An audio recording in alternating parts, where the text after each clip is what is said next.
အာဖရိကဖလားကြောင့်ဆန်နာလိုင်းရဲ့အမြင့်ပြန်ခီးစဉ်ရပ်တန့်လိမ့်မလား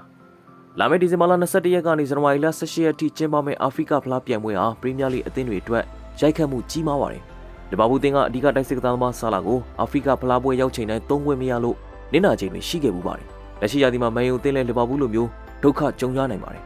မန်ယူအသင်းတိုက်စစ်အတွက်အဓိကအသက်သွေးကြောအမ်ဘူမိုအာမတ်ဒီယာလိုတို့နှစ်ဦးစလုံးအာဖရိကဖလားပွဲသွားကစားမှာဖြစ်လို့မန်ယူတိုက်စစ်အားနည်းသွားဝင်ရှိနေတာပါမန်ယူအသင်းကအမ်ဘူမိုနဲ့အာမတ်ဒီယာလိုပြင်နောက်ကလူမက်ဇရာရီတို့လည်းလက်လွတ်ဆုံးရှုံးရမှာဖြစ်ပါတယ်လီဗာပူးနဲ့မန်ယူတက်ဆိုးရာကဆန်နာလန်အသင်းပါပဲလက်ရှိရာသီပရီးမီးယားလိမှာအမြင့်ပြတ်နေတဲ့ဆန်နာလန်အသင်းအတွက်လာမယ့်အာဖရိကဖလားပြိုင်ပွဲကထိုးနှက်ချက်ဖြစ်လာပါတယ်အာဖရိကဖလားပြိုင်ပွဲကိုဆန်နာလန်အသင်းမှကစားသမား6ဦးထိ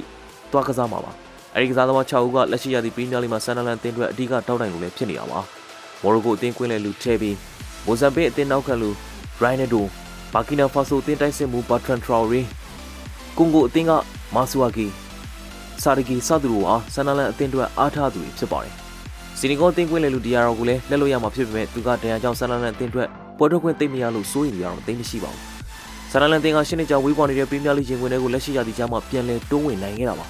ပရီးမီးယားလိတနက်ခွင့်ရအောင်ဆန်နာလန်အသင်းရုန်းကန်ခဲ့ရပြီးပလေးအော့ကနေရောက်လာတာဖြစ်လို့လဲဗန်လီနဲ့လီအသင်းတို့လောက်အထင်ကြီးမခံရတဲ့အနေအထားမှာရှိခဲ့တာပါဒါပေမဲ့ဆန်နာလန်ကတန်တရားမြုံဝန်းရဲ့စက်ကြည့်ဘက်လမ်းကိုချီတက်ပြလိုက်တယ်ပရီးမီးယားလိမှာထိပ်သီးသင်းတွေကိုမထိတ်မလက်ရင်ဆိုင်ပြပြီးရလက်ကောင်းတွေယူပြနိုင်ပါတယ်အခုတော့အာဖရိကဖလားပြိုင်ပွဲကြောင့်အဓိကကစားသမားတွေဆုံးရှုံးရမယ့်ဆန်နာလန်ကတည်ငြိမ်မှုပြတ်ပြားသွားမလားစိုးရိမ်နေရတဲ့အရေးကိုရင်ဆိုင်နေရပါပြီ